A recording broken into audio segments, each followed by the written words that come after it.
member and CVO Coal India Limited, Shri Brijesh Kumar Tripathi sir. At the outset, let us all welcome him with a huge round of applause. Sir, thank you so much for sparing your valuable time. Shri Brijesh Kumar Tripathi sir, IRSC 1996 exam batch, has assumed the charge of Chief Vigilance Officer, Coal India Limited on November 16, 2022.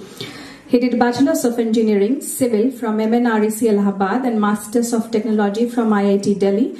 Before joining Coal India Limited, he served in the administrative post of Additional Divisional Railway Manager of Asansol Division of Eastern Railway.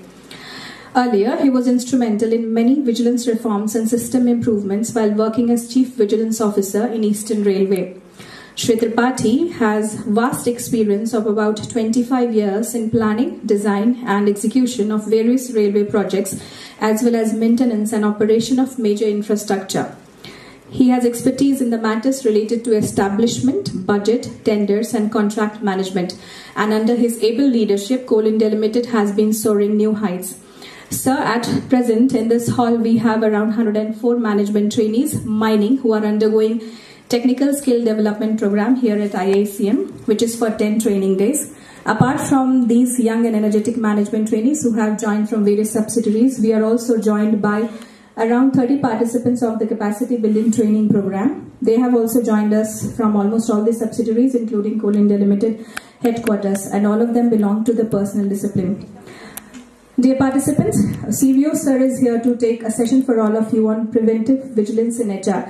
So let us all be attentive and focus on his session. With due respect, I request sir to kindly come up to the podium and address the gathering for the session on preventive vigilance in HR. Thank you so much. Preventive vigilance on HR. Preventive vigilance की जरूरत क्यों पड़ती है? मेरा मानना है कि कहीं पर भी कहीं कोई, जैसे कोविड पीरियड में देखिएगा, अराउंड 90% लोगों को पता भी नहीं चला कि उसको कोविड हुआ है कि नहीं हुआ है। अराउंड 5 to 8% लोगों को कोविड हुआ, ट्रीटमेंट करना पड़ा, फिर वो ठीक हो गए। 2 से 3% लोग ऐसे थे कि कोविड का जब महामारी आया, बीमारी पकड़ा, तो वो बच नहीं पाए। यानी अब इस एग्जाम्पल को लेकर के बोलना चाहता हूं कि जो बच नहीं पाए वो लिखे, प्लस डॉक्टर्स थे जो कि आकर ट्रीटमेंट किए तो बचा पाए 7 से 10% लोगों को, और बाकी जो इम्यून थे पूरी तरह से, जिनको कुछ असर भी नहीं हुआ, दैट इज अपने आप उनकी इम्यूनिटी स्ट्रांग थी। अब मैं यहां पर आप लोगों को ये बताने आया हूं कि डॉक्टर की जरूरत इसलिए पड़ती है कि वो आदमी इम्यूनिटी सिस्टम कमजोर है तो उसको ट्रीटमेंट करना पड़ता है। हम यदि हमारा इम्यूनिटी सिस्टम स्ट्रांग है, यदि हम हर तरह से आइडियल हैं, परफेक्ट हैं, इथिकल मैनर में, मोरल वैल्यूज में, इंटीग्रिटी में, ऑनेस्टी में, तो कोई भी आदमी, कोई भी ऑर्गेनाइजेशन, कोई भी माहौल या कोई भी बॉस या कोई भी सिस्टम हमको खराब नहीं कर सकता, हमको डिसऑनेस्ट नहीं बना सकता। तो मैं अपने कोल इंडियन को ये बोलने आया हूं कि अपनी इम्यूनिटी को इतना स्ट्रांग रखो कि कोई भी सिस्टम आपको हिला ना पाए। दूसरा, एक ये भी हो सकता है कि हमारा ऑर्गेनाइजेशन ही बहुत अच्छा हो। बहुत ऐसे जगह था लोकेशन जहां पर उसका स्वच्छता, हमारा कोल IICM की बात हो रही थी कि यहां पर स्वच्छता और इस समय यहाँ का जो माहौल है इतना साफ सुथरा है कि बीमारी बहुत जल्दी नहीं पकड़ने वाला है। यानी हमारा ऑर्गेनाइजेशन नीट एंड क्लीन हो। यदि कोई बात कर रहा है क्या? हमारा ऑर्गेनाइजेशन इतना नीट एंड क्लीन हो कि हम यदि करप्ट वाली भावना से या हमारी इम्यूनिटी कमजोर है तब भी हम यदि वहां जाते हैं तो वहां इतना सब कुछ सिस्टम अच्छा है कि हम अफेक्टेड नहीं हो रहे हैं। यानी हम या तो आइडियल रहे, अच्छा हमारा ऑर्गेनाइजेशन आइडियल रहे, लेकिन दोनों में कभी ऐसा पॉसिबल नहीं होता है कि कोई भी आइडियल हो। यही कारण है कि क्योंकि वहां पर भी कमजोरी होती है, हमारे ह्यूमन बीइंग में भी कमजोरी होती है, यही कारण है कि हमको विजिलेंस डिपार्टमेंट रखना पड़ता है, क्योंकि हम लालच में पड़ जाते हैं और करप्शन करते हैं। या हमारा ऑर्गेनाइजेशन में इस तरह का सिस्टम माहौल रहता है वहां कुछ लूप होल होता है या कमी होती है तो हमको करप्शन करना जाता है। तो इसको हम प्रिवेंटिव वे में रखें, that is called preventive vigilance. यदि हमारा सिस्टम इम्यूनिटी स्ट्रांग है तो फिर डॉक्टर की जरूरत नहीं पड़ेगी। यहां देखिएगा ट्रैफिक पुलिस में यदि सब कुछ एकदम आइडियली चलाएं गाड़ियां तो फिर ट्रैफिक पुलिस की जरूरत नहीं पड़ेगी।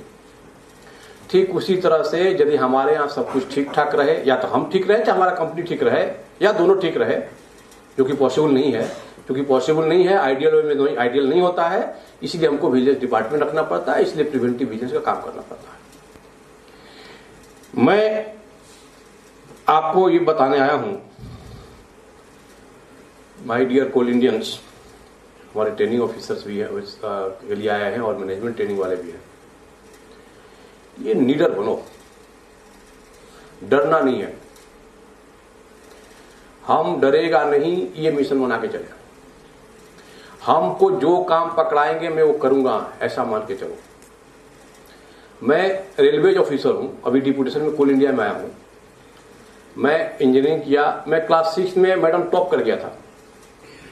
जब पढ़ने में अच्छा था तो घर वालों ने बहुत अच्छा से पढ़ाया, संस्कार अच्छा मिला। जब सब अच्छा मिलने लगा तो फिर मैं और क्वालिफाई किया और सिलेक्शन हो गया, अच्छा हो गया। और क्लास 1 सर्विसेज में यूपीएससी से रैंक अच्छी थी तो रेलवे मिल गया। ठीक उसी तरह से आज के दिन में कोल इंडिया में या किसी भी पब्लिक सेक्टर में वही आता है जो जीनियस है, जो मेहनती है, जो संस्कारवान है, जिसके अंदर काम करने की, संघर्ष करने की क्षमता है। मैं अब आज उल्टा बोलने वाला हूं कि कोल इंडिया लकी है कि ऐसे होनहार को, ऐसे संघर्षवान को, ऐसे आइडियल पर्सन को, ऐसे मेहनती आदमी को, ऐसे जीनियस को पाया है। कोल इंडिया लकी है कि आपको पाया है, माय डियर कोल इंडियंस। और मैं आपको यहां ये बुलाना चाहता हूं कि आप अपना लाइफ का मिशन ये मत बनाइए कि हम कुछ पैसा कमा लें या कुछ नेम एंड फेम कमाएं। आप अपने लाइफ का गोल बनाइए, लक्ष्य बनाइए कि हमको परिवर्तन करना है। सवेरे में बोल रहा था कि यदि हमारा कंपनसेटरी अपॉइंटमेंट में डिले हो रहा है तो हम ऐसा कुछ परिवर्तन करें कि डिले पर अटैक हो। आप ऐसा कुछ काम करिए, ऐसा कुछ परिवर्तन कीजिए। माइनिंग में जा रहे हैं, वहां कुछ खराबियां हैं, आप परिवर्तन बनाना लक्ष्य बनाइए। आप ऑनेस्ट हैं, आप आइडियल हैं, आप जीनियस हैं, आप संघर्षवान हैं। कोल इंडिया लकी है कि आपको पाया है। आप कोल इंडिया में आइए और कोल इंडिया में परिवर्तन कीजिए, डरिए मत। आपका लक्ष्य याद रखिए, लक्ष्य है परिवर्तन करना। कोल इंडिया में आइए और टकराइए। यहां आपको बहुत सारी ऑर्गेनाइजेशन में बहुत सारी अच्छाइयां मिलेंगी, उस अच्छाइयों को और अच्छा कीजिए। हर ऑर्गेनाइजेशन में अच्छाइयां होती हैं, बुराइयां भी होती हैं। यहां पर भी आपको बहुत सारी बुराइयां मिलेंगी। आप आए हैं, कोल इंडिया ज्वाइन किए हैं, कोल इंडिया लकी हैं, तो उस बुराइयों पर अटैक कीजिए, उसको परिवर्तन कीजिए, उसको चेंज कीजिए, उसको अच्छा कीजिए, उसको इंप्रूव कीजिए। कहीं कुछ लूप होले तो उसको ठीक कीजिए। आप जैसे ही किसी बुराइयों को, करप्शन मैटर हो या उदासीनता हो या लैक ऑफ वर्किंग कल्चर हो या जो भी हो, जैसे आप उसमें कुछ परिवर्तन करने के लिए जाएंगे तो वहां पर माय डियर फ्रेंड एक से एक दिग्गज मिलेंगे जो आपको रोकेंगे। लेकिन आपको डरना नहीं है। आप अपना लक्ष्य भूलिए मत, आपको परिवर्तित करना है। आपका पर्पस है, लक्ष्य है परिवर्तन करना। आप अटैक कीजिए, वो लोग अपोज करेंगे आपको, लेकिन आप डरिए मत, जाइए और उसको सुधार कीजिए। एज ए सीबीओ में बोलने आया हूं कि आप एज ए विजिलेंस ऑफिसर की तरह काम कीजिए। मैं बोलता हूं हमारा हर कोल इंडियन एक विजिलेंस ऑफिसर है। आप विजिलेंस ऑफिसर रहिए, खुद सतर्क रहिए। आप सतर्क रहिए, आप अपने कलीग को सतर्क रखिए। जब कलीग को सतर्क रखेंगे तो पूरा वो डिपार्टमेंट आपका, वो पर्टिकुलर ऑफिस आपका सतर्क रहेगा, ऑनेस्ट रहेगा। फिर उसके बाद आप देखिएगा सबसे आपका एरिया सतर्क होगा, करप्शन फ्री रहेगा, फिर सबसे CIL में आपका रहेगा। और ऐसे करते करते हम लोग पूरा कोल इंडिया को करप्शन फ्री बना पाएंगे। मेरा यहां पर आज के डेट में 139 दीपक है। इतने हमारे ट्रेनिंग ऑफिसर्स हैं यहां पर। ये जब पूरा इंडिया के कोने कोने में जाकर जब जलेगा, जब दीपक जलता है तो क्या होता है? अंधेरा भागता है। जब दीपक जलता है तो अंधेरा भागता है। आप दीपक बनिए। मेरा हर कोल इंडियन एक दीपक है। जब आप जलिएगा तो अंधेरा भागेगा। वहां के जो मैं उनको बोलता हूं मोटी चमड़ी वाले, और नया नाम अभी दिया हूं मैं मोटा भाई। हर ऑर्गेनाइजेशन में देखिएगा कहीं ना कहीं एक मोटा भाई होता है जो अपने तो गलती करता है, ये नीचे वालों को फोर्स करता है कि गलत करो। वो सिस्टम को खराब करके रखता है। उससे डरना नहीं है, किसी से नहीं डरना है। डरना है तो केवल अपने आप से डरना है कि कहीं कुछ गलत ना हो जाए। जो हमको असाइनमेंट दिया गया है उसमें कहीं कमी न रह जाए। जिस कर्म के लिए हम आए हैं, जिस परिवर्तन लक्ष्य बनाकर आए हैं, उसमें कुछ कमी न हो जाए। तो मेरा एक रिक्वेस्ट मानिए कि आप दीपक बनिए, विजिलेंस ऑफिसर बनिए और कोल इंडिया का हर कोने कोने में जाइए और वहां से अंधेरा दूर भगाइए, करप्शन को दूर भगाइए। एक और मैंने विडंबना देखा, मैं भी विजिलेंस ऑफिसर हूं। जब आप अंधेरा भगाने की बात करेंगे या करप्शन भगाने की बात करेंगे तो वहां पर आपको लोग अपोज करेगा। विजिलेंस मैनुअल में लिखा हुआ है कि vigilance is not like by honest person, not like by corrupt person as well as honest person. यानी हमको तो, मैं सीवीओ हूं, तो जो करप्ट है वो तो हमको लाइक नहीं करता है। फैक्ट ये भी है कि ऑनेस्ट भी हमको नहीं लाइक करता है। ये समाज का बना हुआ है। हमेशा पता नहीं क्यों अलग तरह के निगाह से लोग देखता है। जब आप दिया बन के जाइएगा, जब अंधेरा भगाने की कोशिश कीजिएगा, तो वहां जो अंधेरा में रहना चाहता है, जो अपना कुकर्म करते रहना चाहता है, जो कारनामे करते रहना चाहता है, वो नहीं चाहता कि आप वहां जले। वो आपको दुश्मन मानेगा। लेकिन फिर मैं बोल रहा हूं कि आपको डरना नहीं है, निडर बनिए। एक मैं कहीं कविता पढ़ा था कि दिया का तो दुश्मन अंधेरा होना चाहिए। यानी सीवीओ का दुश्मन जो करप्ट है वो होना चाहिए, लेकिन उससे ऑनेस्ट भी डिसलाइक करता है।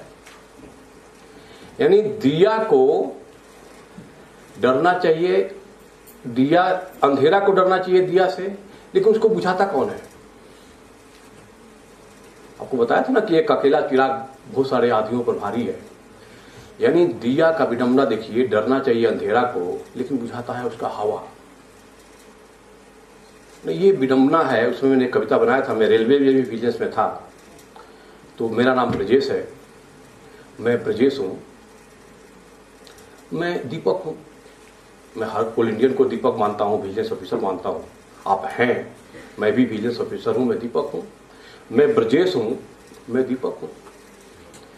मेरी दुश्मनी सिर्फ अंधेरों से है। मेरी दुश्मनी सिर्फ अंधेरों से है। ये हवा तो बेवजह ही मेरे खिलाफ है। ये हवा तो बेवजह ही मेरे खिलाफ है। हवाओं से कह दो, हवाओं से कह दो कि खुद को आजमा के दिखाए। बहुत दीपक बुझाती है, एक जला के दिखाए, एक बुझा के।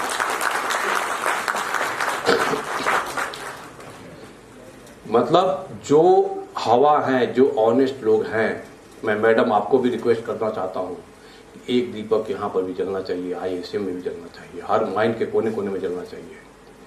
आप एक जला के दिखाइए, खाली बुझाने से काम नहीं चल रहा है।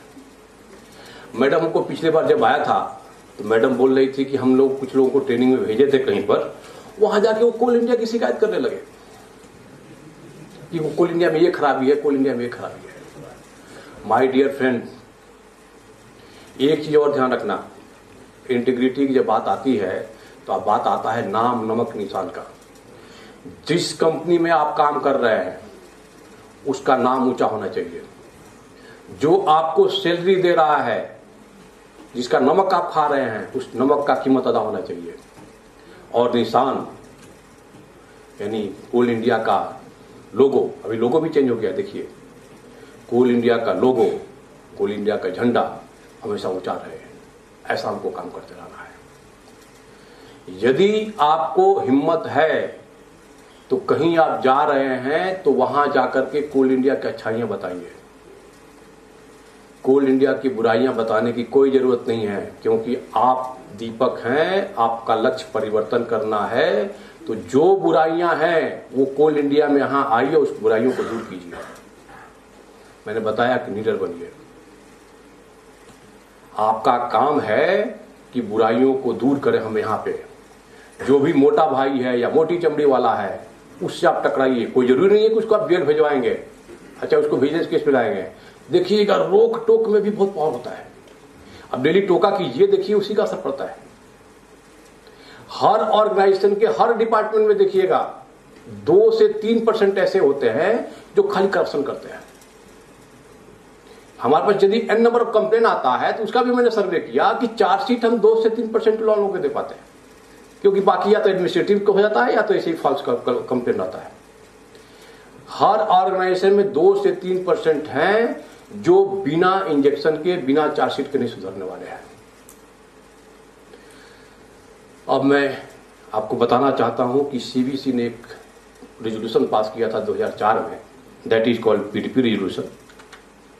वो पीडीपी रेजोल्यूशन में ऐसा है कि आप किसी के बारे में कंप्लेन कर दीजिएगा और किसी हमको भी भनक नहीं लगेगा कौन कंप्लेन किया है। यानी दाहिना हाथ कंप्लेन करेगा, बाएं हाथ को नहीं पता चलेगा। मतलब हमारा स्टेनो हमारे अगेंस्ट में कंप्लेन कर देगा, पता चला कि हमको पता नहीं चलेगा कि कौन कंप्लेन किया है। उसका पॉलिसी है, गूगल बाबा में सर्च कर लीजिएगा, कि उसको सीधे सीबीसी को ही रिपोर्ट करते हैं और सीबीसी सारा कॉन्फिडेंशियलिटी रखता है हाइड करके। फिर वो जरूरत पड़ता तो सीबीआई को भेजता है, चाहे कंसर्न सीबीओ को भेजता है, और फिर उसका इन्वेस्टिगेशन होता है। और खुशी की बात यह है कि उस पीडीपी कंप्लेन जब से हम लोग प्रचार प्रसार किए हैं पिछले 1.5-2 साल से, एक से एक क्वालिटी कंप्लेन आ रहा है।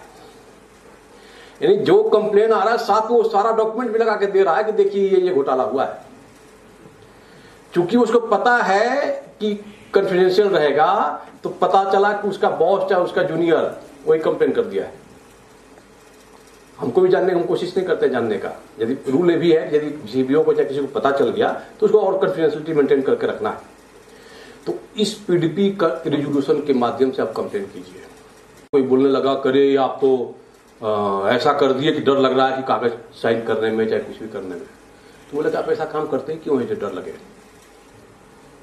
देखिएगा सत्य की हमेशा इच्छा होती है कि उसको सब जाने। सत्य की इच्छा होती है कि उसको सब जाने, पूरा दुनिया को प्रचार प्रसार करे कि हाँ सही है सही है। मैडम आपके बारे में जो बोल रहा था वो सत्य था, फैक्ट था। उसको सब चाहता है कि हाँ यहाँ पर फ्लावर है, सफाई है, जो भी है। और जो असत्य है उसको हमेशा डर रहता है उसको कोई जानने ना पाए। मतलब हो गया जो असत्य है, जो करप्ट है। आपको देखिएगा कि जो करप्ट होते हैं ना, जो गलत काम करते हैं ऑफिस में, वो रात में नींद अच्छी नहीं आनी जाती है। भले वो करोड़पति बन जाए, लेकिन अच्छा वो ऑनलाइन वाला पेमेंट करके वो खाना नहीं खा पाते हैं। तो असत्य के हमेशा ये डर रहता है कि हम कहीं पकड़े न जाए। तो ये आपको मान के चलना है कि सत्य का साथ देना है। असत्य यदि डरा हुआ है तो उसको हमको पीडीपी का इंजेक्शन देना है। पीडीपी का यूज कीजिए। तो हमको टोकना पड़ा कि आप ऐसा काम करते ही क्यों है। दूसरा, मैं हमेशा सबको ये बताता हूं, चाहे सोसाइटी वाले हो चाहे सोशल वाले हैं, कि भ्रष्टाचार के अगेंस्ट बोलिए, लेकिन ये भी ध्यान रखिए कि जो भ्रष्टाचार करता है ना, वो मोटा भाई, वो जो मोटी चमड़ी वाला है, वो अपने आप में वो भला आदमी नहीं होता है। तो सत्य ये भी है कि हम जब पीडीपी रेजोल्यूशन से कंप्लेन किए हैं तो अननेसेसरी शाबाशी लेने की जरूरत नहीं है कि मैंने कंप्लेन किया उसको चार्जशीट हो गया। तो चुपचाप कंप्लेन कीजिए और उसको चेंज मत कीजिए, फॉलोअप मत कीजिए, सीबीसी को लिखिए मत कि क्या हुआ कैसे हुआ। और चुपचाप यदि उसको चार्जशीट हुआ या नौकरी से गया, हाथ धो लिया, तो कभी शाबाशी नहीं देने की होते कि मैंने उसको कंप्लेन किया तो क्या, क्योंकि खराब लोग खराब होते हैं। मैं जब भी भ्रष्टाचार के अगेंस्ट बोलता हूं तो मुंह पर थोड़ा ढक के बोलता हूं। डरता हूं, लेकिन ये भी सोचता हूं कि यदि मैं आज चुप रहूंगा, जिस पोस्ट पर हूं इसके चलते नहीं, as a human being, as a citizen of India, यदि हम आज चुप रहें, भ्रष्टाचार के विरोध में कुछ ना बोले, तो जो हमारे आने वाली पीढ़ियां हैं, आप हैं, हमको कायर बोलेंगे, डरपोक बोलेंगे। तो ये ब्लेम लेने से अच्छा है कि कम से कम आज मैं शोर मचाऊं, आज हंगामा करूं। डीपी साहब बोल के गए कि यदि आपका ईसीजी का ग्राफ स्ट्रेट है तो यू आर गॉन, मतलब यदि आप बोल सकते हैं तो आप जिंदा हैं। ये तो सबूत है, यदि आप बोल रहे हैं मतलब आप जिंदा हैं।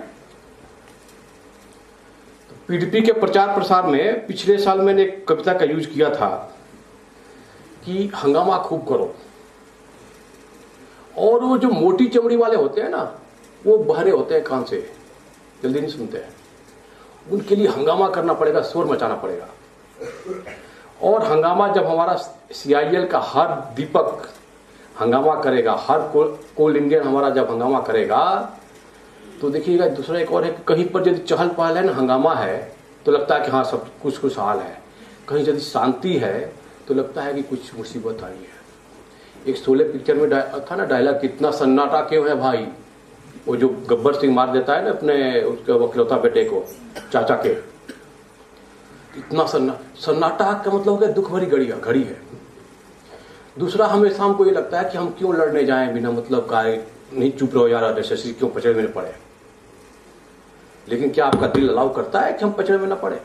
आपके कंपनी को वो आदमी, आपका पड़ोसी गंदगी मचा कर रखा हुआ है, तो आप शांति से रहेंगे तो आपको आपका दिल नहीं मानेगा।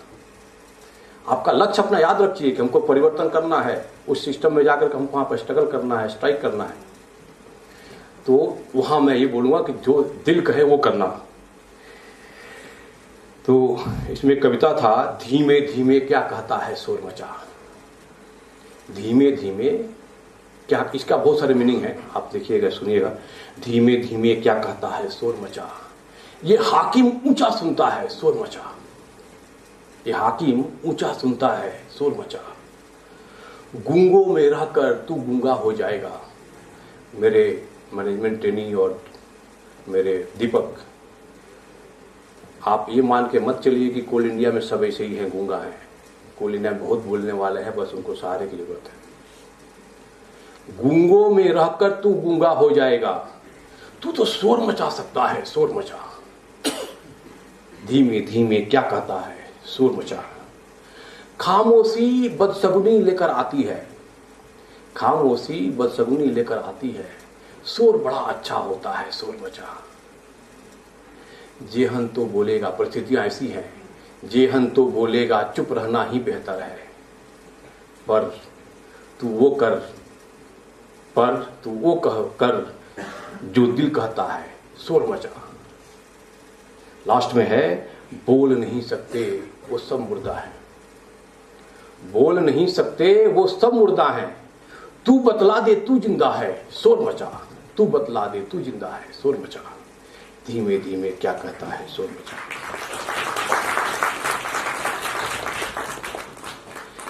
एक और देखिएगा कि लोगों को गलतफहमी है कि vigilance department is against me, यानी विजिलेंस वाला आया है तो बाल का खाल निकालेगा, 10 तरह की गलती निकालेगा, फॉल्ट निकालेगा, इसका ही काम है। माय डियर फ्रेंड्स, यदि फाइनेंस डिपार्टमेंट में चाहे पर्सनल डिपार्टमेंट में आप कोई टीए गलत भर के दे दीजिए, वो रिटर्न कर देगा, 10 ऑब्जर्वेशन दे देगा। वैसे ही करप्शन वाली बातें जब आती है तो विजिलेंस वाला आपको ऑब्जर्वेशन देकर बुला लेता है। फाइनेंस या किसी और डिपार्टमेंट से 50 ऑब्जर्वेशन आता है तो वो आपको खराब भी लगता है, लेकिन विजिलेंस डिपार्टमेंट एक ऑब्जर्वेशन से एक बार आपको बुला लेता है, वो बहुत खराब लगता है। तो ये वहम तोड़ दीजिए कि विजिलेंस वाला आपको बुला रहा है परेशान करने के लिए। जैसे वहां से ऑब्जर्वेशन आया, उससे आपको वहां से ऑब्जर्वेशन आ गया। विजिलेंस भी डिपार्टमेंट एक डिपार्टमेंट है, जैसे माइनिंग डिपार्टमेंट है, प्रोडक्शन है, एमएम है, वो सब ऐसे ही डिपार्टमेंट है। आपका सीएमडी और विजिलेंस डिपार्टमेंट वाले का सीएमडी सेम है। हमारे चेयरमैन और गुंजन जी का चेयरमैन सेम है, हम लोग एक ही बॉस को रिपोर्ट करते हैं। बॉस की ड्यूटी बनती है, मैं आपको बता दूं, हर एक मत्स्य संहिता में लिखा हुआ है what is definition of king. अब किंग का डिफिनेशन उन्होंने पूछा था। मैं ये मानता हूं कि यहां जितने बैठे हैं सब अपने आप में किंग हैं। कोई छोटा किंग है, कोई बड़ा किंग है। मैडम IACM की किंग है यहाँ पे, गुंजन जी अपना GMHR है तो अपना HR सेक्शन के किंग है, आप भी अपने आप में किंग है। मेरा जो घर पे जो नौकर है ना, वो भी अपने फैमिली का किंग है।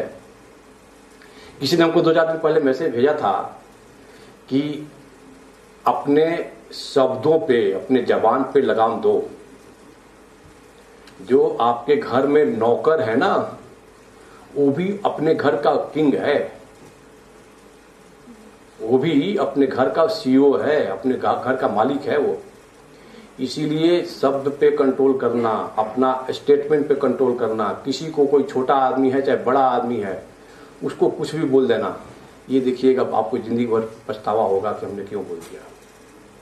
ये भी ध्यान रखिएगा कि वो भी आदमी एक किंग है। तो मत्स्य संहिता में लिखा हुआ है कि what is the definition of king. King का, राजा का ड्यूटी है कि अपने प्रजा का टाइम टू टाइम चेक करता रहे, टेस्ट करता रहे, एग्जामिनेशन लेता रहे, और जो अच्छा है उसको प्रोत्साहित करे, अवार्ड करे, और जो बुरा है, कमजोर है, उदासीन है, या काम नहीं कर पा रहा है, या करप्ट है, उसको उचित दंड दें, या कंट्रोल करें, या सहायता करें, या ट्रेनिंग दें। राजा की ये ड्यूटी है, इसको टाइम टू टाइम करते रहना है। हमारे चेयरमैन साहब की ड्यूटी है कि वो चेक करते रहे कि कौन आदमी काम का है और कौन आदमी काम का नहीं है। जो काम का है उसको और प्रोत्साहित करें, अवार्ड मिले उसका, और जो काम का नहीं है उसमें देखें कि कहां कमी है, ट्रेनिंग की जरूरत है कि क्या है, किस तरह का है। और यदि उसमें विजिलेंस वाली बात आ रही है, करप्शन वाली इशू आ रहा है, तो उसमें विजिलेंस डिपार्टमेंट को हेल्प करते हैं। तो राजा को विजिलेंस डिपार्टमेंट हेल्प करता है। आप भी अपने आप में एक राजा हैं। आप अपने डिपार्टमेंट में, छोटा मंत्रालय है, टेंडर सेक्शन आप देख रहे हैं, तो आप टेंडर सेक्शन का पूरा आदमी को चेक करते रहिए, कौन अच्छा है, कौन बुरा है। जो बुरा है उसको कंट्रोल कीजिए। यदि करप्ट है तो उसको गाइड कीजिए। कोई जरूरी नहीं कि पहले दिन हम विजिलेंस को कंप्लेन करते हैं। आपका आदमी है, उसको गाइड कीजिए, उसको आप विजिलेंस ऑफिसर खुद बनिए, उसको सतर्क रखिए। तब भी इंप्रूवमेंट नहीं हो रहा है तो उसको फिर पनिशमेंट कीजिए, उसको ट्रांसफर कर दीजिए किसी और पोस्ट पे। तब भी नहीं सुधरता है, तब PTP और इंजेक्शन दीजिए, या विजिलेंस को सीधे रिपोर्ट कीजिए। तो ये राजा की ड्यूटी है, टाइम टू टाइम ये करते रहने का काम कि हमारा। अब विजिलेंस डिपार्टमेंट उस राजा को हेल्प करता है, वो कहीं से कोई गुनाह नहीं करता है। जब मैं कोल इंडिया ज्वाइन किया तो मैंने एक आपके लिए कोड बनाया, इसी गलतफहमी को दूर करने के लिए, कि vigilance is by you, vigilance is for you, vigilance is with you always. आप डिसीजन लीजिए, आप काम कीजिए, डरिए मत। लोगों ने बताया कि, मैडम भी बताई यहां पर कि हमको विकसित भारत 2047 में विकसित भारत का, विश्व गुरु भारत का हम जो सपना देख रहे हैं, तो बिना कोल इंडिया का कंट्रीब्यूशन का नहीं होने वाला है। दूसरा है, कोल इंडिया में जो चैलेंजेज है वो भी देखिएगा कि जो कोयला के एज इट इज फॉर्म में आज से 20 साल 25 साल बाद कोई एक्सेप्ट नहीं करेगा। यानी हमको डाइवर्ट करना पड़ेगा, हमको इनोवेटिव आइडिया, इनोवेटिव डिसीजन लेना पड़ेगा, किसी और फील्ड में जाना पड़ेगा। यानी न्यू इनोवेशन और न्यू डिसीजन में जब जाएंगे तो मतलब हो गया कि आपको उसके अनुसार नए सिरे से डिसीजन लेना पड़ेगा, नए सिरे से आपको फिर नॉलेज गेन करना होगा। कोई भी डिसीजन के लिए मैंने बताया आपको, नॉलेज, किसी भी डिसीजन लेने के लिए क्या चाहिए, नॉलेज चाहिए, कंप्लीट नॉलेज चाहिए। मैं नॉलेज जब बात आती है तो मेरे को अभिमन्यु की याद आती है, महाभारत का अभिमन्यु। उस लड़के को जब मां के गर्भ में था तो उसको चक्रव्यूह वेदना आता था, लेकिन जो कहानियां पढ़ेंगे आप तो उसमें जब 7वां दरवाजा तोड़ने की बात, फिर रिटर्न होने की बात जब आई, उसके तब उसकी मां सो गई तो नहीं समझ पाया कि तो वापस कैसे आते हैं या सातवां दरवाजा कैसे तोड़कर निकलते हैं।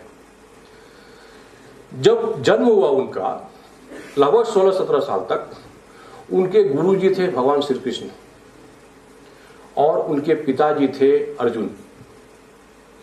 ये दोनों को आता था कि चक्रव्यूह कैसे भेदते हैं, और साथ में एक भीष्म को आता था, एक द्रोणाचार्य को आता था। 4 ही आदमी को आता था पूरे हिंदुस्तान में, पूरे वर्ल्ड में। ये 4 में 2 उनके ही साथ थे, गुरुजी थे, पिताजी थे, जो 24 घंटा उनके रहते हैं। मैंने थोड़ा रिसर्च किया कि ऐसे आदमी को जिसके यहाँ पूरा ज्ञान का भंडार पड़ा हुआ है, वही गुरुजी बैठे हैं, वही किताब है, वही मैनुअल है, सब कुछ है, और उसने सीखने की कोशिश नहीं की और अपने आप को महान योद्धा शामिल सीरीज में उनको गिनना लोग शुरू कर दिया था। महान योद्धा है, महान योद्धा है, तो वो कमी रह गई। मतलब जो आदमी, मान लीजिए कि हमने अंदर गर्भ के समय नहीं सीख पाए, कम से कम आज तो सीखें। जो हम एमटी मैनेजमेंट ट्रेनिंग के समय नहीं सीख पाए, आज हमारे पास किताब है, गूगल बाबा में सारा इन्फॉर्मेशन आजकल है, यूट्यूब वीडियो में सब कुछ है, आज तो सीखें। तो अपने मिसेज से मैं कभी बात कर रहा था, तो मैडम को बोला कि जो आदमी अधूरा ज्ञान में रहता है ना, तो मैडम बोली कि उसको हारना आता है। तो नहीं, इसको और स्टेज में जाइए। जो अधूरा ज्ञान में रहता है उसको हारना, खाली हारता नहीं है, वो मारा भी जाता है। अभिमन्यु का हालत देखिए क्या हुआ था, वो अपने आप को नहीं बचा पाए महोदय। इतना बड़ा योद्धा थे, अर्जुन के पुत्र थे, भगवान श्री कृष्ण के शिष्य थे, क्या क्या नहीं था, लेकिन अधूरा ज्ञान। इसलिए माय डियर फ्रेंड, जब भी आप अपना ड्यूटी करने जाइए तो नॉलेज होना चाहिए, कंप्लीट नॉलेज होना चाहिए। दूसरा, इनपुट। इनपुट क्या करते हैं, हम इन्फॉर्मेशन लेते हैं, किसका क्या डाटा चाहिए, कितना मटेरियल चाहिए, कितना सामान चाहिए, क्या चाहिए। इनपुट भी कंप्लीट होना चाहिए। फिर अब आएंगे, फिर महाभारत में जाइए, द्रोणाचार्य वो इनपुट लिए। द्रोणाचार्य के साथ आशीर्वाद क्या था कि यदि उस आदमी के हाथ में यदि अस्त्र शस्त्र है तो उसको कोई नहीं मार सकता है। दूसरा एक और आशीर्वाद था कि यदि उसकी इच्छा नहीं हो कि मर जाए तब तक नहीं मरेगा। अब इसका वेद जानते हैं, भगवान श्री कृष्ण का अपना मतलब पढ़िएगा महाभारत में। इस महाभारत पढ़ना अपने आप में बहुत महान है, अपने बच्चों को पढ़ाइए आप लोग। महाभारत में देखिएगा कि भगवान श्री कृष्ण ने वहां पे छल कपट और सारा बुद्धि लगाया। मैं तो अपने माइनिंग इंजीनियर्स को बोलता हूं कि श्री कृष्ण बनो, राम बनने की जरूरत नहीं है। मतलब आपका नेचर ऑफ वर्क इस तरह से है कि श्री कृष्ण बनना पड़ेगा।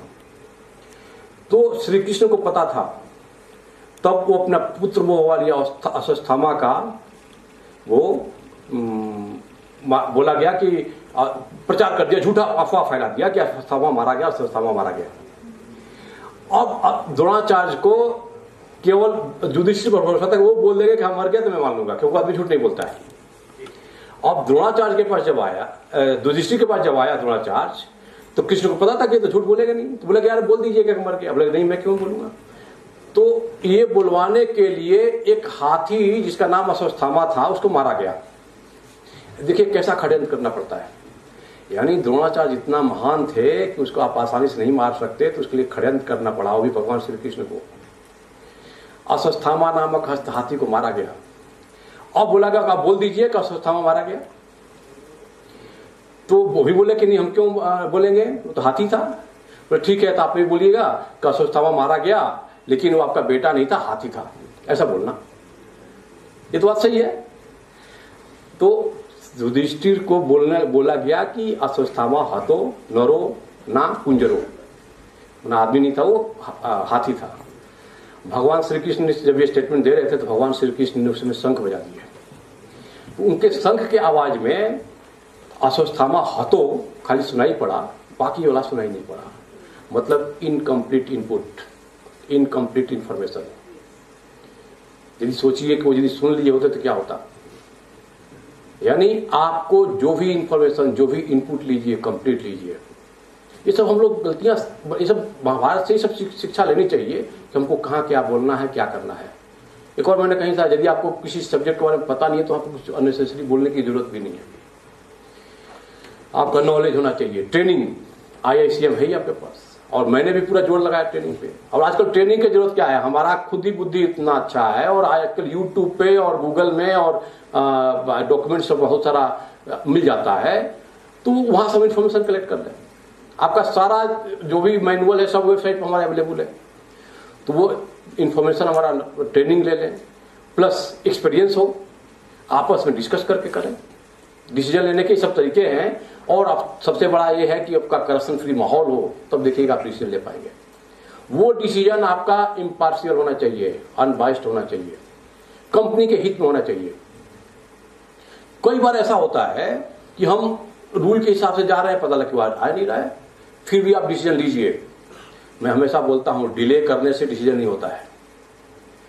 कोई हमको फाइल समझ में नहीं आ रहा है, हम 10 दिन से पेंडिंग डाल दिए, तो उससे आपका वो फाइल अपने आप डिसीजन नहीं दे देगा। ये मैं ये बोलूंगा, आप डिसीजन लीजिए। आप बने हुए हैं परिवर्तन करने के लिए, हर डिसीजन परिवर्तन करेगा कोल इंडिया में। लेकिन माय डियर फ्रेंड, ये चीज ध्यान रहे कि वो डिसीजन कंपनी के हित में है, रूल्स रेगुलेशन देख करके है, सोच समझ के है।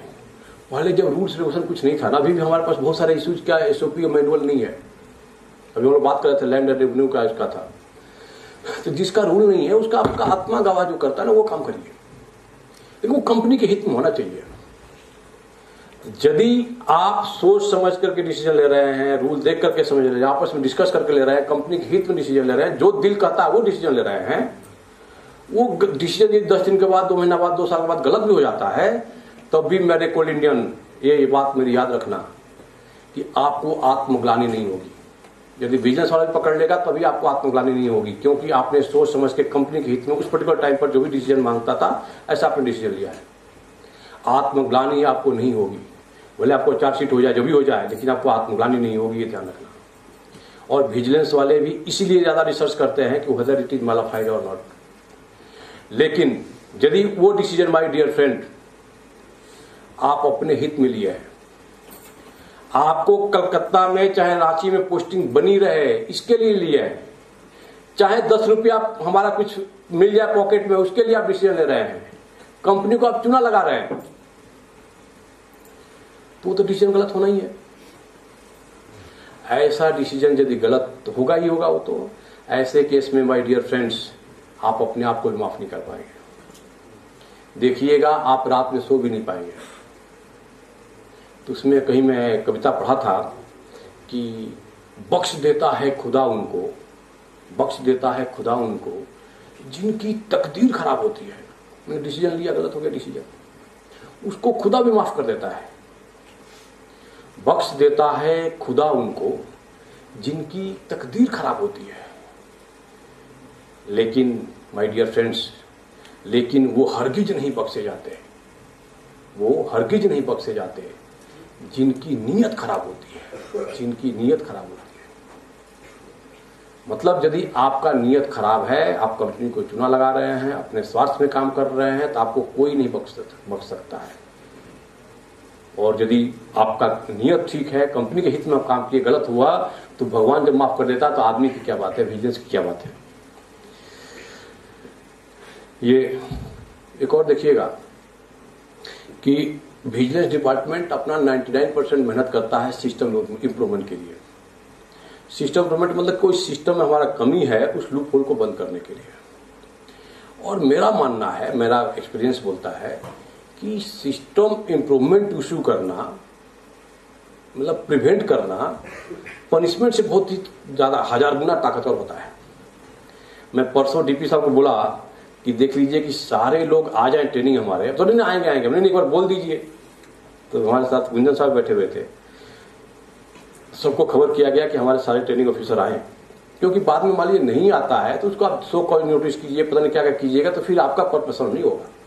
इसलिए कुछ फेल होने के पहले इनको टोक दिया जाए, बोल दिया जाए, तो that is called system improvement. मैं हमेशा समझाता हूं किस तरह से कि गेहूं का बड़ा सा बोरा है, और पुराने जमाने में बोरे में हम लोग गेहूं रखते थे, वहां कोई वीक पॉइंट था, कोई लूप होल था, मैनुअल में चाहे एसओपी में चाहे रूल्स रेगुलेशन में। वो गेहूं के बोरा में कोई चूहा जहां कमजोर पॉइंट था, वीक पॉइंट था, वहां होल कर दिया। जब गेहूं होल किया, जब रैट ने, चूहा ने, तो वहां से गेहूं गिरना शुरू हो जाएगा। उसमें से 2, 4, 10, 20, 50 जितना दाना ले जा सकता है ले जाएगा, मान लीजिए, फिर बाकी गिर रहा है। विजिलेंस वाले आएंगे, देखेंगे कि चूहा काटा है, चूहा खोज रहे हैं, चूहा खोज रहे हैं। मैं रेलवे में विजिलेंस में था, तो मैं देखा इसमें मेरा भी सारे आदमी सर्च कर रहे हैं, सर्च को तो चार्जशीट होगा तो इसमें ऐसा किया, उसने ऐसा किया, उसने ऐसा किया। तो मैं बात हुआ क्या, तो सर ऐसा कर दिया, तो ऐसा कर दिया। रूल तो भी है, मतलब गेहूं का तो होल है, गेहूं तो वहां वेस्टेज हो रहा है। बोला हाँ सर वो चूहा खोज रहे हैं, चूहा मिल नहीं रहा है सर, चूहा का अभी पकड़ा गया है एक, फिर इन्वेस्टिगेशन होगा, फिर उसको चार्जशीट होगा, फिर इंक्वायरी होगा, फिर जो भी होगा होगा, इसमें लग जाएंगे कई साल कई बरस। तो बोले ऐसा करो कि हमको समझे अच्छा से। मैंने सबसे पहला काम किया 2 लाइन का लेटर लिखा, 2 बज रहा था, 2:20 मैंने लेटर इशू कर दिया कि ये गेहूं के बोरे में यहाँ होल है, इसको तुरंत बंद किया जाए और ऐसा पूरा होल को एग्जामिन किया जाए बोरे को कि ऐसा कहीं और वीक पॉइंट तो नहीं है, और सब कुछ ठीक किया जाए। और 2:20 मैं खाना खाने चला गया। वो लेटर को मैं भेज दिया, और मेरी थोड़ी आदत थी क्या कि मैं जब सिस्टम को इशू करता था तो एक पूरा डिपार्टमेंट का एक जैसे एचओडी ग्रुप है आपका, उस ग्रुप में भी मैं लेटर को डाल दिया। और जब तक मैं खाना खा के आया तब तक बॉस के पास लेटर पहुंच चुका था, और बाकी लोगों को भी पता चल गया था कि अरे ये तो बोल रहा है कि रूल चेंज करो, विजिलेंस वाला बोल रहा है नया नया लड़का आया है। अब मेरे पास बॉसेस का फोन आना शुरू हो गया कि त्रिपाठी को चूहा को तुम पकड़ो ना, तुम क्यों बोल रहा है मैनुअल चेंज करने के लिए। तुम कहेंगे तो मैं इनको क्या कष्ट हो गया। ना आपका आश्चर्य लगेगा कि वो फाइनेंस वाले से लेकर के टॉप बॉसेस से लेकर के और नीचे तक सबके सब एकदम परेशान थे कि बंद हो जाएगा, बड़ा गड़बड़ है। अब मेरे को तब सा संदेह हुआ ऐसा क्या है। तो अब मैं जब अंदर देखा, पता चला कि वो जो गेहूं से बोरे से जो गेहूं निकल रहा था उसमें पता नहीं कितने लोग अपना हाथ धो रहे थे। वो तो चूहा नेसेसरी बदनाम था खाली। नहीं, हंसने की बात नहीं है, सत्य यही है कि कोई लूप होल यदि है किसी सिस्टम में, हमारे कोई आदमी उसको मिसयूज कर रहा है तो उसका ब्रेन पॉइंट है। हर्षद मेहता का केस देखिएगा, उसने रूल का होल बनाया, भाई रूल को चेंज करो ना पहले, फिर हर्षद मेहता के पीछे तुम क्यों पड़े हो। यानी that is called system improvement. जब मैंने उसके पीछे पड़ा, रिमाइंडर दिया, कोई भी मैनुअल को चेंज करने के लिए बोरे का होल बंद करने को तैयार नहीं था, न बाकी एग्जामिन करने के तैयार था, क्योंकि वो हजारों बोरे में छेद था और लाखों लोग उसमें से पता नहीं क्या कर रहे थे। तो रिमाइंडर देने के बाद भी मोटी चमड़ी वाले सब जगह होते हैं, कोई एक्शन नहीं हो रहा था। फिर ऐसे ही एक गैदरिंग था, उसमें मैं जैसे आज मैं बोला ना गुंजन साहब की 2 ही कमजोरी है पर्सनल डिपार्टमेंट की, कंप्लेंट जो मेरे पास आते हैं, एक फेवरिज्म का और एक डिले का। वैसे में बोला कि इस मैनुअल में ये कमी है, उसको बंद क्यों नहीं हो रहा है। और फिर उसके बाद अब ये से कहा, एक और बात मान के चलिए, जब कोई काम बॉस से नहीं होता है ना तो उसके बॉस के पास चलिए, गो 1 स्टेज हायर, देखिएगा सब सीधा हो जाएगा। मैं यदि कोई बात कंसर्न डायरेक्टर को बोला नहीं हुआ तो मैं चेयरमैन के पास जाता हूं, चेयरमैन से भी नहीं होता है फिर मैं एमओसी में जाता हूं, फिर वहां सेक्रेटरी के पास जाता हूं, तब भी नहीं होता फिर सीबीसी के पास जाता हूं।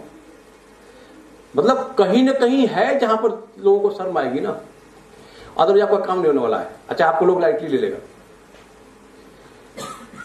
तब मैंने हाईलाइट किया, वहां पर हमारे जो general manager so called railway के जो हेड होते हैं वो भी बैठे हुए थे। फिर बोला कि हमको बताना अलग से क्या है, हमने बताया इसको कुछ नहीं, बंद कर दी। वो जो लूप होल बंद हुआ, वो अलग बात है कि 2 दिन बाद मेरा ट्रांसफर भी हो गया, लेकिन मैंने लाइफ का सबसे बड़ा काम वही किया था और कई हजार करोड़ का मैंने सेविंग कराया रेलवेज का। और आज के बाद उसके बाद मैंने तब ये that is power of system improvement. और आज भी हमारा ख्याल से हाँ, बाद में वो चूहा को क्या हुआ, हमने कुछ दिन पहले खबर लिया था, बोला कि नहीं वो तो चूहा को माफ कर दिया लोगों ने। ये भी अजीब विडंबना है, हमारा सब जगह सिचुएशन है कि एक बार हम चार्जशीट बड़ा मुश्किल से देखते हैं कि माला फाइटिंग है, उतना रिसर्च करते हैं तब जाकर के पता चलता है कि उसको पनिशमेंट देते हैं। पनिशमेंट देने के बाद यहाँ सीनियर्स भी हैं, मैं ये बोलना चाहता हूं कि माय डियर फ्रेंड्स, कभी भी ऐसे आदमी को सपोर्ट मत कीजिए। जो करप्ट है, जो गलत लोग हैं, उसको गलत का उसको महसूस होना चाहिए। ऑनरेबल पीएम का 15 अगस्त का स्पीच देखिएगा इस साल का, उन्होंने बोला था कि भ्रष्टों का महिमा मंडल नहीं होना चाहिए। यानी जो करप्ट है उसका गुणगान तो नहीं करें।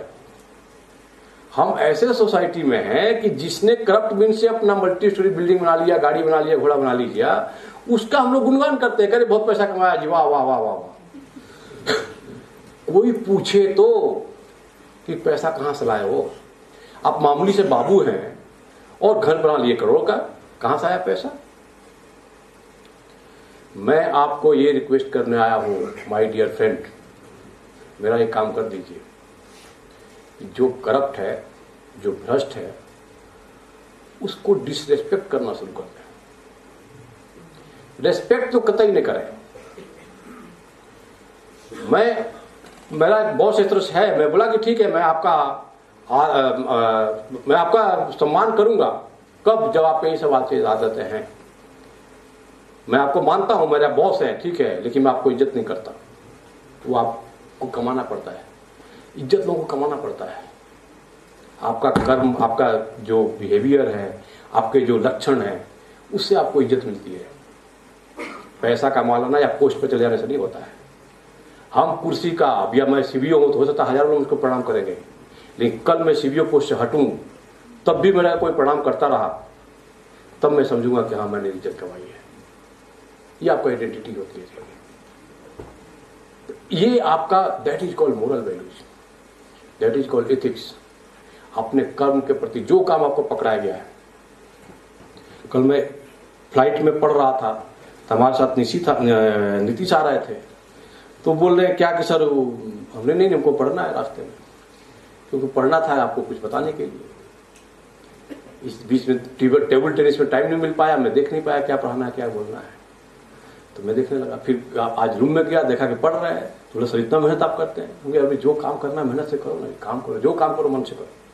इवन टीटीवी टूर्नामेंट हुआ, उसमें भी मैं 5 दिन खूब प्रैक्टिस किया, तब टीटी खेला। जो काम आपको पकड़ाया गया, डीपी साहब बोल रहे थे, माइनिंग इंजीनियर्स, यदि कोल इंडिया में कोई राजा है तो माइनिंग इंजीनियर ही है। रेलवे में आज की डेट में जो राजा है, हम लोग रेलवे में दामाद बोलते हैं, रेलवे का कोई दामाद है तो ट्रैफिक ऑफिसर है। आज से 50 साल पहले सिविल इंजीनियर, हम जो जिस पोस्ट पे हैं, हम लोग दामाद हुआ करते थे। मैंने ट्रैफिक कंस्ट्रक्शन ज्यादा हुआ करता था, सिविल इंजीनियर टॉप पोस्ट पर जाते थे, बाकी लोग असिस्ट करते थे।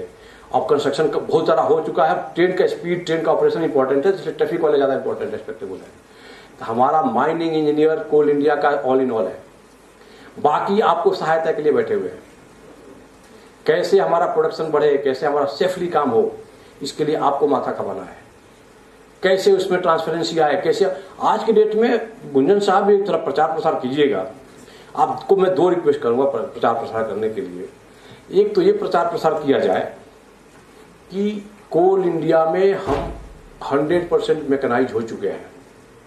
Not a single piece of coal is handled by manual mode, मतलब हम खोदते हैं ना, ट्रांसपोर्ट करते हैं। आज से 1 साल पहले मेरा रिलेटिव फोन किए कि अरे तुम्हारे यहाँ कितना टोकरी और कितना वो का फावड़ा बिकता है। तो बोला क्यों? अतः नहीं वैसे ही पूछ रहा था, कितना 2 लाख 4 लाख 50 लाख 1 करोड़। बोला नहीं कुछ हमारे फावड़ा और टोकरी नहीं खरीदता कोल इंडिया। फिर 10-15 दिन में मुझको ध्यान आया कि इस आदमी को कोल इंडिया से कोई मतलब नहीं है, तो क्यों फोन किया। फिर आपका गुंजन साहब शिकायत कर रहा हूं मैं, तो उनको मैं फोन किया, तो बोले नहीं वो टाइम्स ऑफ इंडिया में निकला था ना आर्टिकल, यार कोल इंडिया बहुत अच्छा कर रहा है, you are growing like this, you are number 1 company of the world and so and so and so, पता नहीं क्या बहुत कुछ बोला उन्होंने। तो बोला भेजना मेरे पास, तो आपने आर्टिकल बहुत अच्छा लिखा। लेकिन उसमें जो फोटो लगाए थे ना, वो 3 ठो लेडीज टोकरी लेकर के और एक आदमी फावड़ा लेकर के। तो हम जो परोसेंगे दुनिया को ही नहीं समझेगा। तो ये प्रचार प्रसार किया जाए कि हम आज ऐसे कंपनी में काम कर रहे हैं, कोल इंडिया इतना अच्छा हो चुका है, which is a great place to work, which is number 1 coal producing company of the world.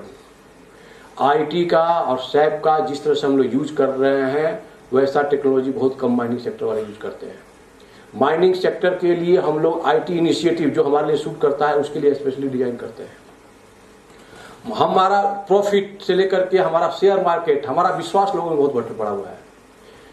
हमारा एक और काम कर दीजिए, ये बताइए कि कोल इंडिया में आज वही आता है जो जेम है, जो टैलेंटेड है, जो जीनियस है, जो संघर्षवाल है, टॉप जेम हमारे आते हैं, हमारे लोग, हमारा पावर है।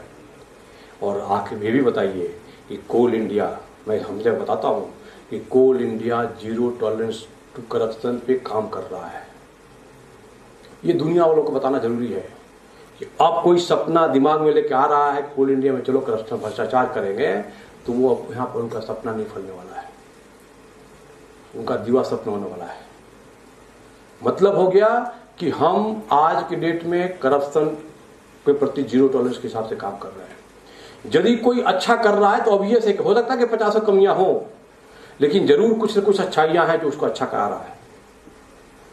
यानी ये ग्रेट प्लेस टू वर्क का जो 1 साल का हमको सर्टिफिकेट मिला है वो इससे मजाक में नहीं मिला है। हमने थोड़ा सा रिसर्च किया, हमने डीपी साहब को बताया था कि हम लोग अपना कुछ क्यों नहीं करते हैं, तो लेकिन मैं कुछ कर रहा हूं, कुछ कर रहा हूं, हमको भी नहीं बताया था, पता है।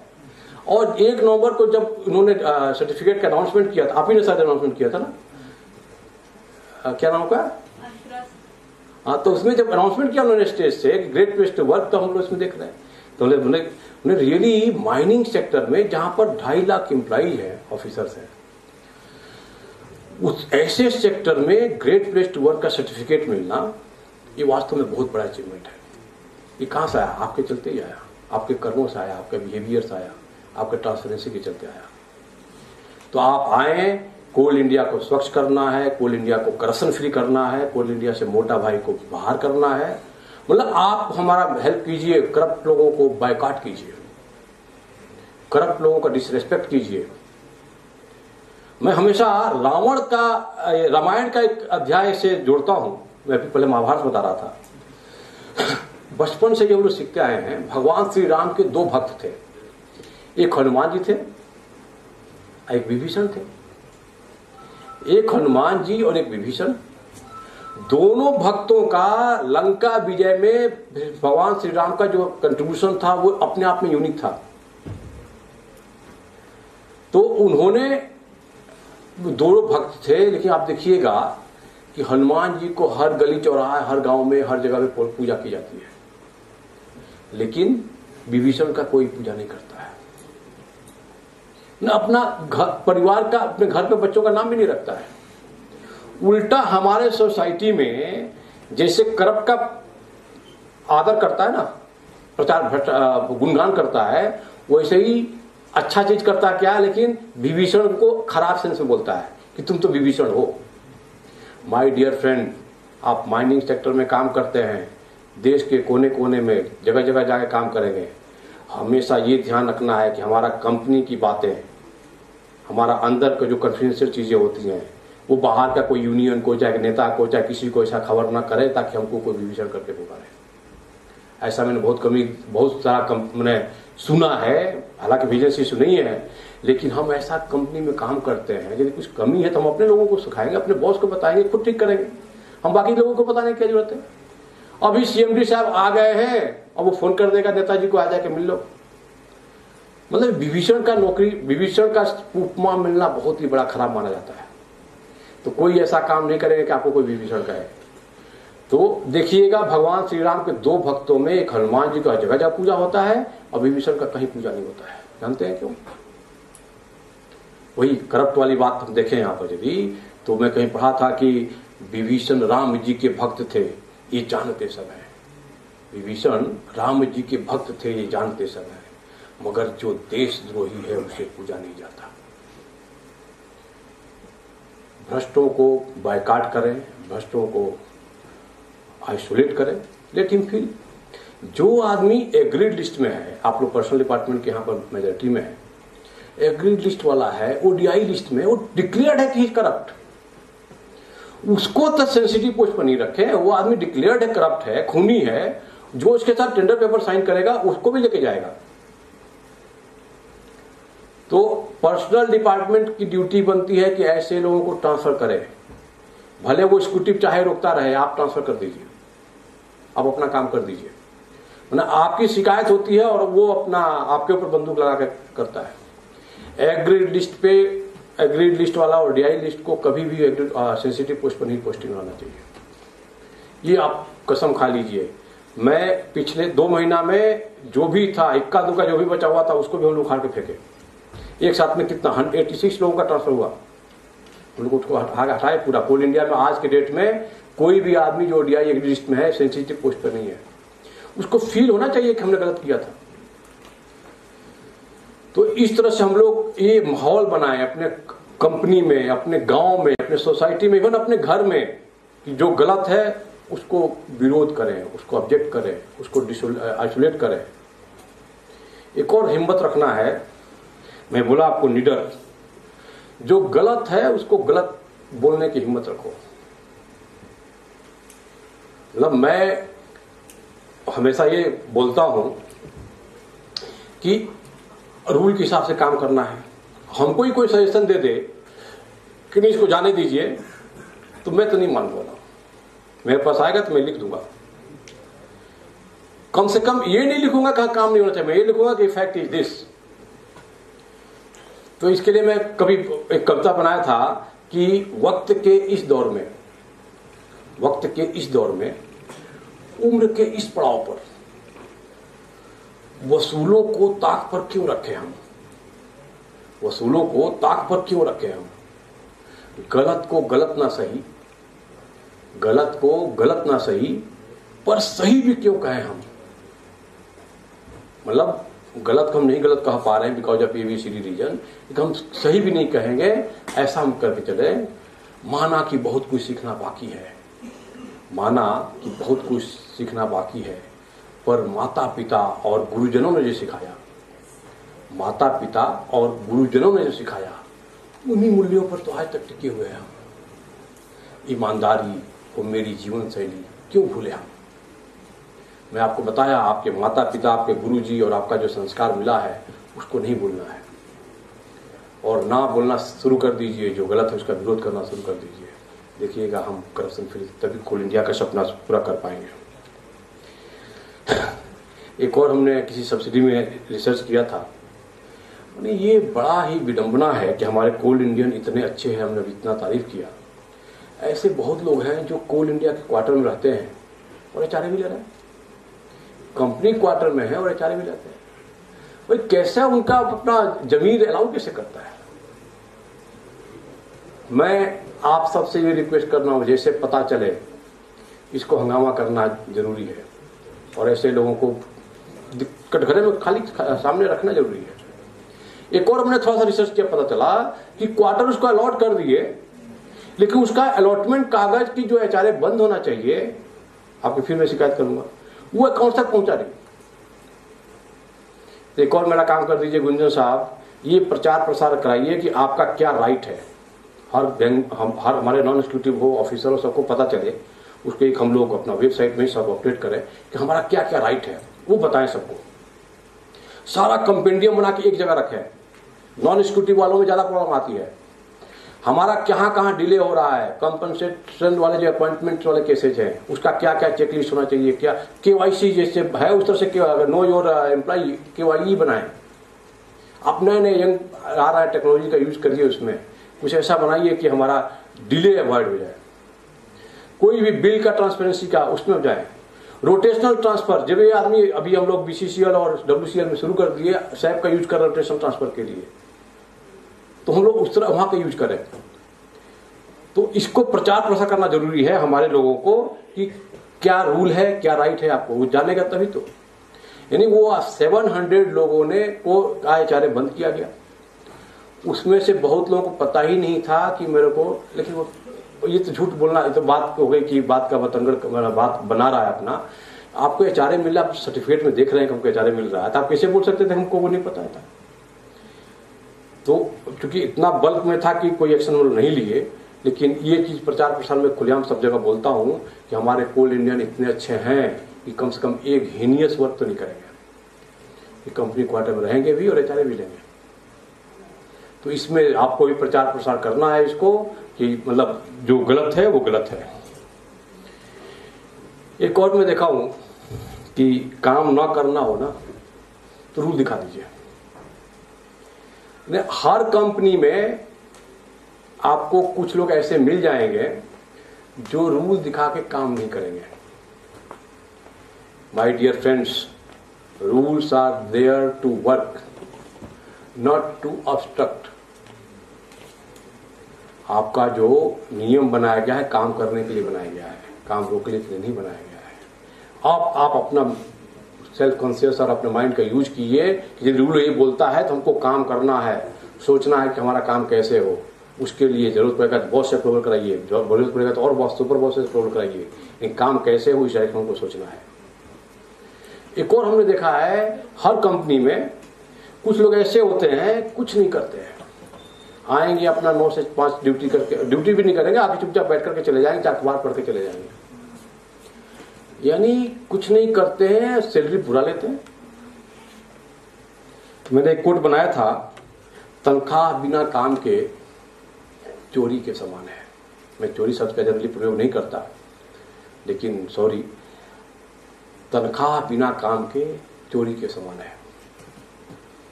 ये और ही खतरनाक है, वो करप्ट लोग हैं उनसे भी ज्यादा खतरनाक है कि कुछ नहीं कर रहा है आदमी और हमारा वर्किंग कल्चर को खराब कर रहा है।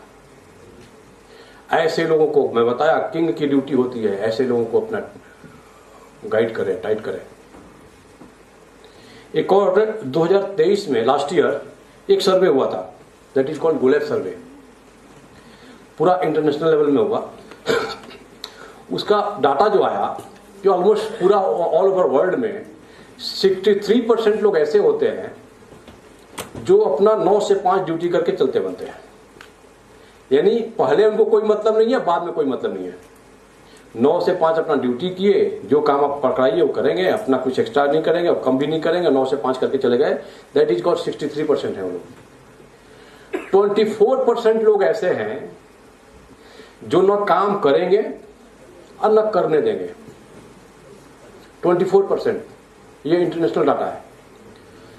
उसी में आपको वो जो बैठ करके टाइम पास करता है वही, और ऐसे ही लोग बाल का खाल निकालते हैं। जो काम करेगा उसका कंप्लेन भी यही लोग करते हैं बैठ के। हमको लिखते हैं क्या कि सच्चा देशभक्त, मेरे पास कंप्लेन आता है मालूम है, नीचे लिखता है सच्चा देशभक्त। वो आदमी कुछ एक ढला काम नहीं करेगा और खाली कंप्लेन करता रहेगा। करप्ट लोग भी उसी में आते हैं 24% में, मैंने कंपनी को चूना लगाएगा वही 24% में ही आते हैं। तो जो काम ना करेंगे that is called badly disengaged. और 13% माय डियर फ्रेंड, 13% लोग ऐसे होते हैं जिनके लिए कंपनी दिन रात, कंपनी के लिए जिएंगे, मरेंगे, सोएंगे, उठेंगे, कंपनी के लिए ही लगे रहेंगे, काम करते हैं। 13% ऐसे होते हैं। ये इंटरनेशनल डाटा ये है। कोल इंडिया में भी देखिएगा मोटा मोटी यही डाटा आएगा। एक और थोड़ा सा मैंने रिसर्च किया कि जो टॉप पोस्ट पर आए, डीटी साहब बोल रहे थे ना कि everybody DT and everybody, DP साहब बोल के गए थे कि everybody I am looking DT in every, 13% में बनना पड़ेगा, क्योंकि जो भी टॉप पोस्ट पे गया है ना वो 13% वाले में से गया है।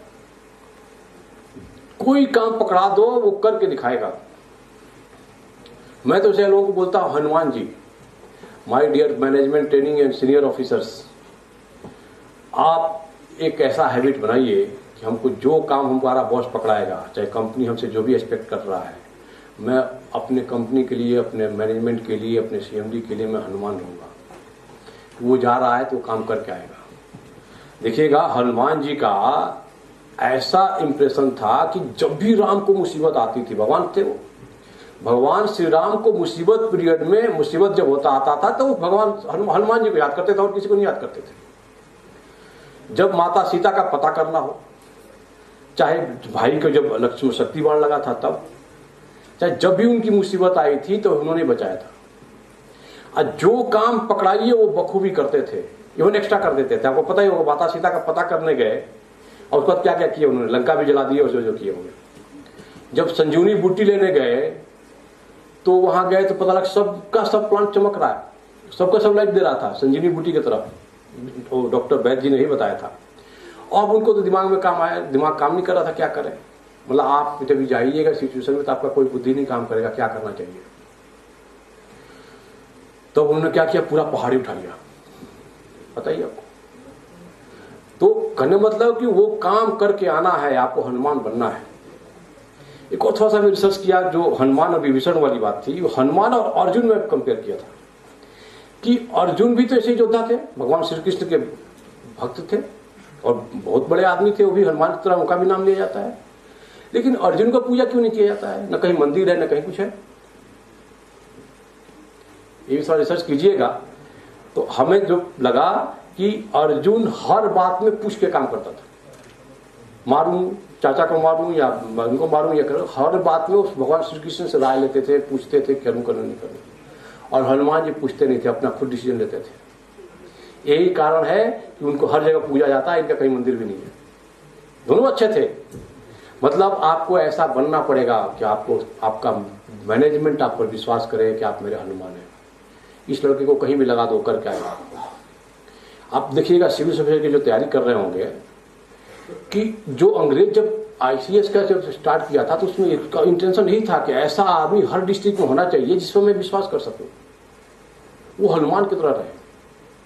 करप्शन कुछ होगा वहां भी, लेकिन उस पर विश्वास करना है। यानी हमारा हर कोल इंडियन ऐसा बने कि आपका मैनेजमेंट आप पर विश्वास करे, और जब काम करता है ना तो गलतियां भी होगी। हमारे घर में हॉल में 2 पंखा है, जहां मैं जनरली बैठता हूं पंखा चलता रहता है। अब वो पंखा चलता है तो गंदा होता है, कभी खराब होता है तो चेचे की आवाज भी आती है। और कभी मेरे यहाँ कोई पहुंचा तो बोला कि त्रिपाठी साहब ये जो पंखा जैसे साफ है ना, ऐसे इसको भी साफ रखिए, देखिए कितना अच्छा से ड्रिल डाल है, टॉप है, ऐसे ही रखिए। अब उनको मैं क्या बताऊं कि यही है जो पूरा संभाला हुआ घर को। यानी जो पंखा चल रहा है वही गंदा भी होता है, वही डस्ट भी उसको लगता है, वही आवाज भी करता है, और वही वो शिकायत भी कराता है। मैं ये क्यों बोल रहा हूं? यानी जब आप काम करेंगे तो गलतियां करेंगे, आप काम करेंगे तो आपका कंप्लेन भी आएगा। आपका पूरे कोल इंडिया में 9 CBOs हैं, मोर देन 150 विजिलेंस ऑफिसर्स हैं। ये पूरा टीम है, पूरा डिपार्टमेंट है। मैं आपको बताया, vigilance is by you, vigilance is for you, vigilance is with you always. आप डरिए मत, आप काम कीजिए, डिसीजन लीजिए, आग पे चलिए, बोल्ड डिसीजन लीजिए, इनोवेटिव डिसीजन लीजिए।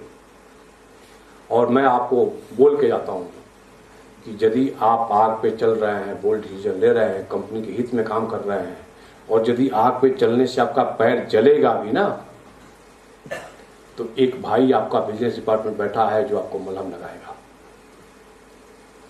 इस मनसा से हम भी काम करें और इस मनसा से आप भी काम कीजिए। यानी काम हमेशा करते रहना है, वो साफ सुथरा वाला पंखा निकम्मा होकर के करने का काम नहीं है। एक और कभी मैं चाणक्य का स्टेटमेंट पढ़ रहा था कि what is the duty of business department. मैं हमेशा इसका एग्जांपल देता हूं लोगों को। मैं रेलवेज में सीवीओ में ज्वाइन किया था तो इसको पढ़ा था, तो उन्होंने लिखा है कि एक बड़ा सा तालाब है, उसमें लाखों मछलियां हैं, उसमें मछलियों को वॉच करना है कि आप कहीं कोई मछली पानी तो नहीं पी रही है। यानी विजिलेंस डिपार्टमेंट को ड्यूटी दिया गया है कि इतने बड़े तालाब में लाखों मछलियां हैं, उसमें कुछ विजिलेंस लोगों को, ऑफिसर को लगाया गया कि कोई मछली पानी तो नहीं पी रही है। अब सोच लीजिए कितना डिफिकल्ट काम है। ये मैं रिसर्च किया, उसमें थोड़ा और देखा कि बड़ा मुश्किल है जी, तो ऐसा काम बिजनेस वाले का, हमारा काम इस तरह का आ रहा है। तब मैंने सोचा ऐसा करते हैं कि खुद मछली बन जाते हैं और तालाब में जाते हैं, और तालाब का हमको पूरा काम भी करना है, पूरा घूमना भी है, देखना भी है, और तब देखते हैं कि मैं पानी पी पा रहा हूं कि नहीं पी पा रहा हूं। यानी इतना बड़ा माइन है, इतना बड़ा हमारा इलाका है, इतना सेंसिटिव वर्क है, और हमको डिसीजन लेना है, काम करना है। क्या ऐसा हो सकता है कि हम गलती ना करें? इतना बड़ा तो हमने पाया कि ऐसा नहीं हो सकता। जाने में चाहे अनजाने में, थोड़ा चाहे ज्यादा, मछली को पानी पीना ही पड़ रहा है, या चाहते हुए भी अवॉइड नहीं कर पा रही है, मछली पानी पीना पड़ रहा है उसको, या पी लेती है। तो मैंने सोचा कि ये तभी पॉसिबल है जब मछली तालाब से बाहर आ जाए, तभी है जब पानी नहीं पी पाएगी। यानी यदि जो निकम्मा है वही गलती नहीं करेगा, यानी फैन वही गंदा नहीं होगा जो नहीं चल रहा है। तो माय डियर फ्रेंड, ऐसा मछली नहीं बनना है जो तालाब के बाहर रहे। अपना कर्म, अपना ड्यूटी। एक और डीपी साहब ने थोड़ा हिंट दिया, अपना कर्म करने में कभी संकोच नहीं करो। आज के डेट में लोग बोलता है बिजनेस की नौकरी खराब है, लेकिन दुनिया का सबसे हैप्पीएस्ट पर्सन है तो मैं हूं। अपने कर्म से मैं खुश रहता हूँ, अपने काम करता हूँ, मैं सेटिस्फाइड रहता हूँ, हैप्पीएस्ट रहता हूँ। अब मैं कहीं संकोच में नहीं रहता हूँ। हमको, मैं बोला ना कि हमको लाइक नहीं करता, लोग डिसलाइक करता है। साहब हमको डिसलाइक करते हैं, लेकिन हम डिसलाइक नहीं करते, हम उनके पास जाते हैं। वो टीटी खेलने कल नहीं आए, हम खोजते रह गए इनको। मतलब हमारा अच्छा टीम था हम लोगों का, वाय नहीं, हम हार भी गए। यानी आप अपना जो भी ड्यूटी आपको दिया गया है उसको पूरा मन से कीजिए, उसमें इंटरेस्ट क्रिएट कीजिए, उसको परिवर्तन करके उसको टॉप क्लास लाइए। एक हमारे मंत्री जी थे, उन्होंने कभी बोला था कि जो मंत्रालय मुझको मिलता है वो इसी को मैं मालदार मंत्रालय कर देता हूं। वास्तव में वो आदमी काम करता था, सत्य था। इतना ना ज्यादा इनोवेटिव, इतना ज्यादा आइडिया, उस आदमी ने बहुत काम किया है। यदि हिंदुस्तान में, यदि हम आईटी सेक्टर में इतना टॉप में है, दैट पर्सन का बहुत बड़ा काम है। आप रिसर्च कीजिएगा, पता चलेगा। वो रेलवे मंत्रालय में भी थे, रेलवे मंत्रालय में उन्होंने खूब काम किया। जो मोबाइल आपके हाथ में है उसी आदमी का देन है। अदरवाइज लोग डिसीजन लेना पड़ रहा था कि हम मोबाइल को प्राइवेटाइज की तरफ जाए कि नहीं जाए, तो मतलब वो आदमी आके परिवर्तन किया। वैसे ही आपका एक और, मैं कभी WCL का हिस्ट्री पढ़ रहा था। WCL जो आपका वेस्टर्न कोलफील्ड है, 2012-13 के बाद हालत इसकी ऐसी हो गई थी कि ऑलमोस्ट बंद होने का आगार पर था। 15 में तो गुंजन साहब ने डिसाइड कर लिया कि इसको SECL में मर्ज करके बंद कर देते हैं कंपनी को। उस समय टॉप मैनेजमेंट जो भी रहा होगा उसने डिसाइड किया कि भले दुनिया वालों का, बाकी हमारा कंपनी का क्या है, हम अपना कॉस्ट प्लस वाला पॉलिसी, पता नहीं क्या क्या पॉलिसी उन्होंने लिया, इनोवेटिव आइडिया उन्होंने इंप्लीमेंट किया, वहां के लोगों के साथ रहे, उसका लोकेशन का उन्होंने एडवांटेज का यूज किया उन्होंने। जिस तरह से स्टिपिंग रेशियो, जिस तरह से नेगेटिविटी है हमारे WCL में, उसका जो प्लस पॉइंट है उसका उन्होंने यूज किया पूरा। और कॉस्ट प्लस, भले सब लोग अपोज करते रह गए कि नहीं पॉलिसी के अगेंस्ट तुम कैसे जा रहे हो, फिर उन्होंने बोल्ड डिसीजन लिया, अदरवाइज हम बैठ जाएंगे, हमारा कॉस्ट ऑफ प्रोडक्शन बहुत ज्यादा हो रहा है। ऐसा डिसीजन लिया कि फिर कोल इंडिया WCL रिवाइव किया। और आपको आश्चर्य होगा, मेरे को खुशी हो रही है, वो एक बार जो होता है ना, जब अच्छा होता है सब अच्छा होने लगता है। WCL कई साल के बाद डिविडेंड दिया इस साल, BCCL भी डिविडेंड दिया। मतलब अब राजे CBO में क्यों बोल रहा हूं, मैंने सत्य यही है कि भाई कोई ना कोई है जो काम कर रहा है, जो नीचे से सपोर्ट दे रहा है। कौन है? मैं तो यही मानता हूं, मैं चेयरमैन साहब बताया, जानते हैं कौन आपका स्ट्रेंथ कौन है, अच्छा हो रहा है, कौन अच्छा कर रहा है। मतलब कोल इंडिया इतना विकास कर रहा है, इतना अच्छा कर रहा है, हर फील्ड में लोग आगे जा रहे हैं, कौन है? पूरा मैंने रिसर्च किया, वो आपके 2,30,000 आज के जो आपके कोल इंडियन है वो है, आप है। आपके चलते हमारा कोल इंडिया यदि आगे बढ़ रहा है तो आपके चलते है। एक बार नया मैं मैनेजमेंट ट्रेनिंग को जब मैं बोलता हूं, तो मैं जब रेलवे ज्वाइन किया तो ऐसी जगह पोस्टिंग कर दिया गया जहां रेलवे ट्रैक बहुत खराब था। मेरा ट्रैक मेंटेनेंस, ब्रिज मेंटेनेंस, ये सब का काम था। बिहार के क्यू में मेरा पोस्टिंग हुआ और वहां का पॉलिटिकल सिचुएशन और ये सब बहुत ही एडवर्स था। मैं 20 पॉइंट का लिस्ट बनाया कि बॉस आ रहे हैं तो मैं उनको बताऊंगा सर ये खराबी, चाहे पैसा नहीं है, चाहे मटेरियल नहीं है, जो भी बहुत सारा मैंने लिस्ट बनाया और बहुत सारे इश्यूज में बताया सर ऐसा प्रॉब्लम में काम करना मुश्किल है यहाँ पे। वो आए, नया मैं ज्वाइन किया था 2-3 महीने पहले, और मुझको बोले कि मैं कुछ कागज निकाल के हाथ में रखने वाला थे, मैं साहब को बताऊंगा ऐसे ऐसे प्रॉब्लम है। हमको बोले कि if you can not do it, no one can do it. He was head of railways at that time. उन्होंने ये बात बोला कि आप नहीं कर सकते तो कोई नहीं कर सकता है। Intentionally I have posted you here in such a difficult position. अब मैं उस कागज को फोल्ड करके रख दिया पॉकेट में, फिर अपने टीम के साथ बैठा कि कैसे इसको हम कोकअप करें। तो हमारी टीम इतनी अच्छी थी, जैसे आप अच्छे हैं वही टीम अच्छी थी कि हम लगे और उसके बाद इम्प्रूवमेंट शुरू हो गया था। यानी मैं मैनेजमेंट ट्रेनिंग को बोलता हूं कि आप नहीं कर सकते, जितना जीनियस है आप, संघर्षवान है, यदि आप ठीक से नहीं कर सकते तो फिर कोई और नहीं कर पाएगा। हमारे गुंजन साहब को जितना कंप्यूटर का नॉलेज है उसका 50 गुना नॉलेज आपको है, मुझसे 100 टाइम्स ज्यादा आपको नॉलेज है। मेरा बेटा को मुझसे ज्यादा नॉलेज है कंप्यूटर को। इवन हमारी माता जी को भी ना मोबाइल चलाना और कंप्यूटर में बहुत कुछ करना उनको आ गया, अपने पोती से पूछ कर सीख लिए हैं। और सीखने की इच्छा तो कौन नहीं सीख सकता है। तो आप अपना जो भी आपका विचार है, बुद्धि है, नॉलेज है, आईटी का जो प्रेजेंट दौर है उसको लेकर के आप चलें। बाकी टाइम हो गया, फिर कभी मिलेंगे। और